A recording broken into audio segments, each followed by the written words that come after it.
বাতের মধ্যে 3.5 হাত লম্বা চুল থেকে গা শিউরে উঠলো।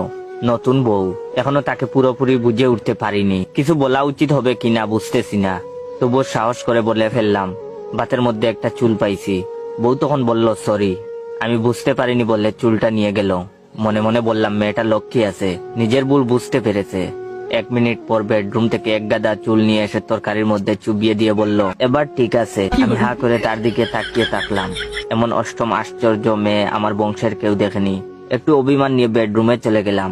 রাতের খাবার আর হলো না। বেডরুম থেকে থালা বাসনের মিউজিক শুনতে পাচ্ছি, বুঝাই যাচ্ছে সে রেগে আছে। অথচ রাগ করার মতো আমি কি কিছু বলেছি? কি এক বিপদে পড়লাম। বিয়ে তো নয়, এ যেন এক মধুর জ্বালা। হঠাৎ বাসন ভাঙ্গার আওয়াজ কানে এলো। পা পিছলে পড়ে গেল নাকি, দৌড়ে কিচেনে গেলাম। গিয়ে দেখি সত্যি সত্যি আছাড় খেয়ে পড়ে গেছে। হাত ধরে টেনে তুললাম। প্রশ্ন করা উচিত হবে কিনা ভাবছি, অত শত না ভেবেই